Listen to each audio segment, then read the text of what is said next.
Shalom jemaat yang dikasihi Tuhan. Hari ini kita memasuki hari kedua di dalam acara doa puasa menjelang Jumat Agung dan Paskah di gereja kita. Dan hari ini saya ingin mengajak kita untuk merenungkan salah satu pergumulan yang terjadi di dalam gereja-gereja Tuhan, khususnya memasuki di pekan suci ini. Dan hari ini kita akan mengangkat sebuah tema, yaitu Hosana versus salibkan Dia. Tetapi sebelum lebih jauh kita akan merenungkannya, kita akan masuk di dalam doa. Mari kita berdoa. Bapa, kami berterima kasih, kami memasuki hari kedua di dalam program doa dan puasa ini ya Tuhan. Dan kami kembali mau diteguhkan, dikonfirmasi agar setiap kami ya Tuhan memiliki sebuah pemahaman bahkan pengalaman untuk boleh merasakan akan kesengsaraan-Mu. Dan pada hari ini kami kembali ya Tuhan bersama-sama mau menyediakan bukan saja waktu kami, tetapi hati kami ya Tuhan. Berkati setiap kami, khususnya tatkala kami akan merenungkan firman. Di dalam nama Tuhan Yesus Kristus.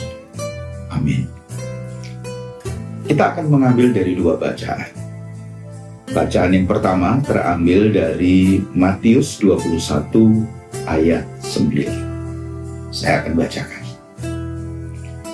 Dan orang banyak yang berjalan di depan Yesus dan yang mengikutinya dari belakang berseru, katanya, Hosana bagi anak Daud, diberkatilah dia yang datang dalam nama Tuhan, Hosana di tempat yang maha tinggi. Seharusnya ayat ini tidak asing bagi kita, karena baru saja kita memperingati Minggu Palma untuk memperingati Yesus masuk ke Yerusalem, dan apa yang terjadi merupakan sebuah respon reaksi dari orang-orang yang begitu luar biasa. Sangat besar kemungkinan mereka sudah mendengarkan pengajaran Yesus. Sangat besar ada di antara mereka bahkan mengalami jamahan mujizat Yesus. Dan mungkin banyak peristiwa yang kemudian hal itu seolah-olah memvalidasi tentang siapakah Yesus. Sehingga tatkala ada sebuah sorakan atau seruan, Hosana, Hosana, itu kita bisa melihatnya sebagai sebuah respon yang dalam pemahaman kita sementara, yaitu respon yang sangat positif. Bapak Ibu, tapi ketika kita mencoba untuk melihat bagian lain, saya ingin mengajak kita untuk melihat dari Markus 15. Markus 15. Saya akan membacakan di ayat yang ke-13 dan 14 demikian. Maka mereka berteriak lagi, katanya, salibkan dia. Lalu Pilatus berkata kepada mereka, tetapi kejahatan apakah yang telah dilakukannya? Namun mereka makin keras berteriak, salibkan dia. Bapak Ibu, ketika kita mencoba untuk mengukur waktu antara peristiwa yang dicatat di dalam Matius 21 tadi dan apa yang dicatat di Markus 15, maka banyak pendapat yang mengatakan bahwa waktunya tidak lama. Yang pertama tadi, anggap saja kita menghitungnya sebagai Minggu Palma. Berarti hal itu terkait dengan hari Minggu. Dan sekian banyak informasi yang dapat kita kumpulkan mengatakan antara Yesus masuk Yerusalem dan Yesus disalibkan hanya 5 hari. Hanya 5 hari. Hari Senin sampai Rabu Yesus mengajar di bait Allah, lalu terjadi proses pengkhianatan ada di hari-hari itu.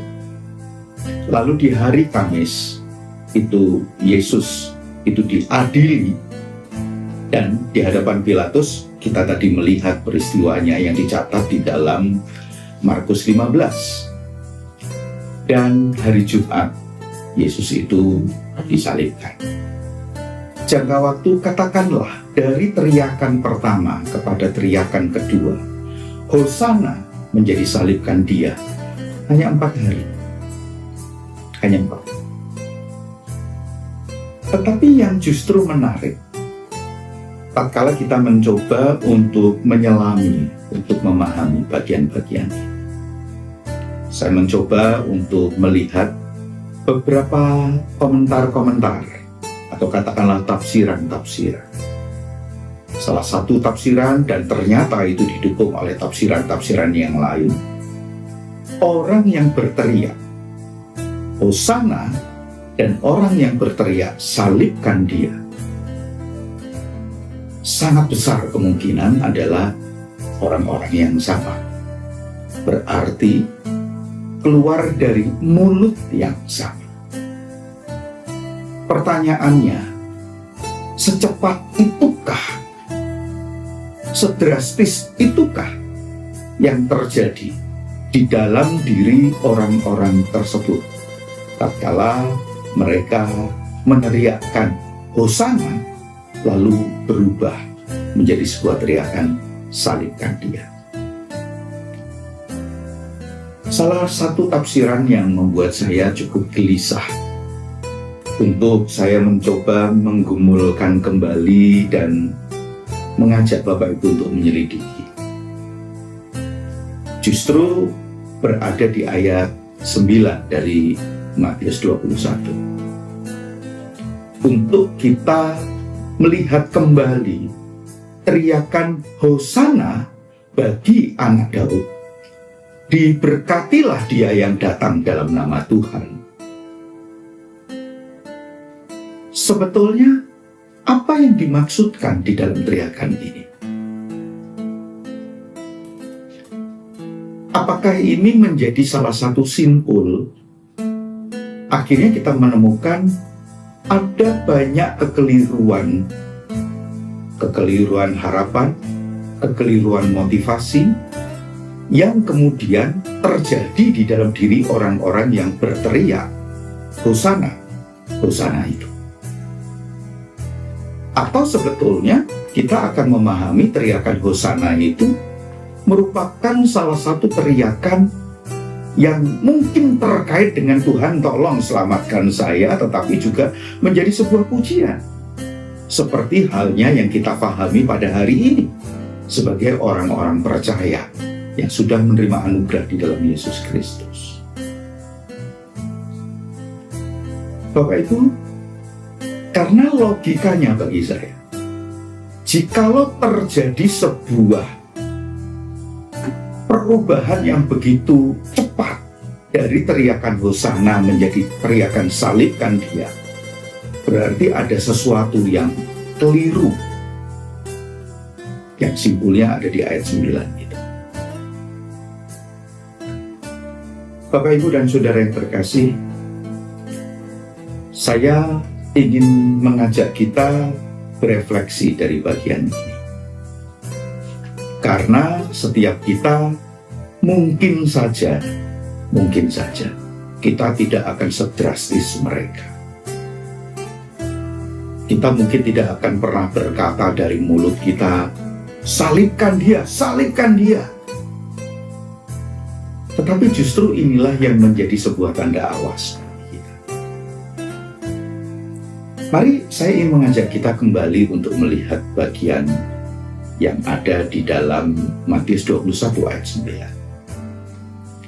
9. Mungkinkah ketika mereka berteriak Hosana, Hosana, sebetulnya ada sebuah harapan yang terjadi di dalam diri mereka tentang kehadiran Yesus?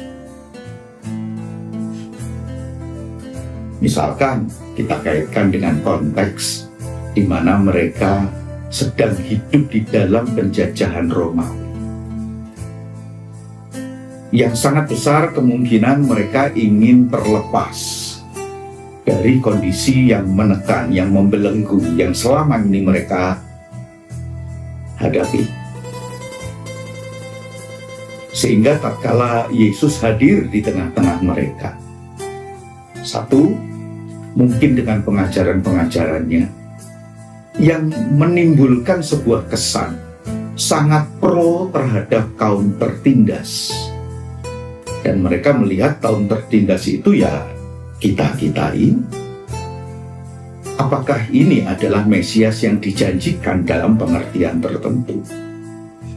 Yang kedua, bukankah Yesus itu penuh kuasa, bahkan melakukan sekian banyak mujizat yang ada di hadapan mereka, bahkan mungkin mereka mengalami, bahkan anggota keluarga mereka mengalami. Dan kalau boleh dibilang ini menjadi sesuatu yang penting yang dilakukan, maka dengan kuasa itu tidak mustahil hal itu juga bisa menolong mereka terlepas dari belenggu. Tetapi permasalahannya sangat besar. Pemahaman kemesiasan terhadap Kristus ini sangat berbeda. Mereka mungkin melakukan hal-hal itu dalam pendekatan-pendekatan politis. Kita bisa menemukan sekian banyak ayat orang yang tidak paham terhadap hal ini. Bahkan sekaliber muridnya pun tidak memahami. Sehingga ada beberapa pertanyaan kita bisa temukan di dalam Injil, bahwa mereka seperti dilatar belakangi memiliki sebuah maksud tertentu, harapan yang secara politis ini.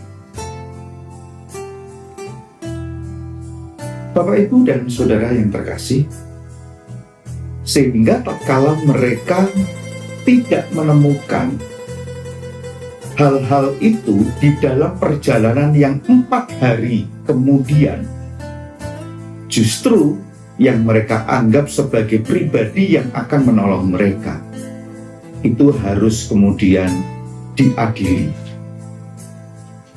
Itu bisa saja menimbulkan sebuah kekecewaan yang sangat luar biasa. Tentu saja ada satu faktor yang penting yang kita bisa temukan di dalam Markus 15 tadi. Apa itu?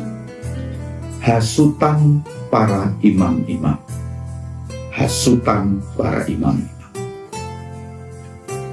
Tetapi singkat cerita, katakanlah hal itu terjadi secara cepat. Sehingga dari mulut yang sama, yang di hari Minggu berteriak Hosana, Hosana, di hari Kamis teriakannya sudah berbeda. Salibkan dia, salibkan dia. Sehingga saya ingin mengajak kita untuk sedikit melihat di dalam tema kita. Tema yang saya angkat sengaja saya menghadirkan kata versus. Hosana versus salibkan dia. Kata versus itu kan sesuatu yang bersifat berlawanan, bersifat beroposisi, berbeda satu dengan yang lainnya. Di satu sisi kalau kita melihat teriakannya, suasananya, ini memang versus. Tetapi kalau kita mengambil sebuah kesimpulan, memang hal ini diucapkan oleh orang yang sama dan mulut yang sama, maka seharusnya kata versus itu dihilangkan. Karena itu terjadi kepada pribadi, kepada kelompok, kepada orang-orang yang sama. Orang yang sama berkata Hosana, orang yang sama pula mengatakan salibkan dia. Tadi sudah saya sampaikan bahwa sangat besar kemungkinan kita tidak akan berujar seperti itu. salibkan dia.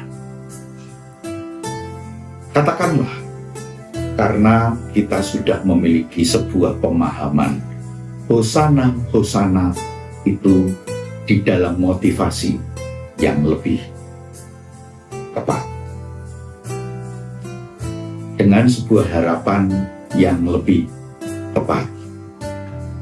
Karena bagi saya, kalau di dalam Matius 21 ayat 9 itu harapannya, motivasinya, segala sesuatu yang melatar belakang itu tepat, maka orang yang sama itu tidak akan berteriak, salibkan dia, salibkan dia.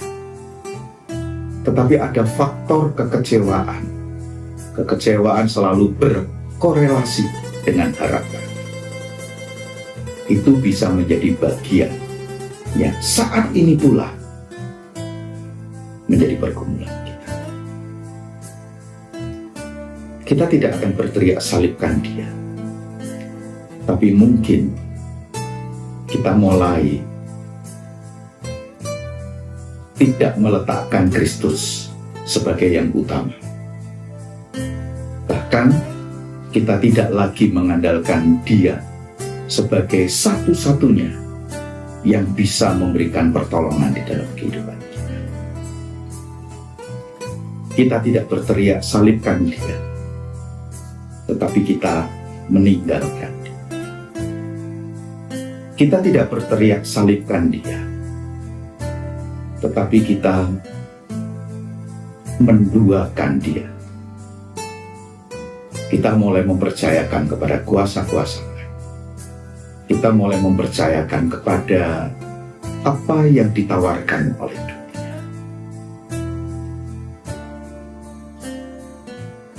Bapak Ibu, itulah sesungguhnya yang bisa menjadi hati Tuhan itu sedih. Dan di dalam momen menjelang Jumat Agung ini, saya ingin mengajak kita untuk melihat apa yang dikatakan oleh Paulus di dalam Filipi 3 ayat 10. Di samping yang ku kehendaki adalah mengenal dia, tapi Paulus juga memiliki sebuah kerinduan, mengalami persekutuan di dalam kesengsaraan, di dalam penderitaan, agar setiap kita boleh menghargai anugerah Tuhan dan menghidupi dengan lebih sungguh-sungguh, dengan tetap mempercayakan bahwa Yesus itu adalah Tuhan dan Juru Selamat kita.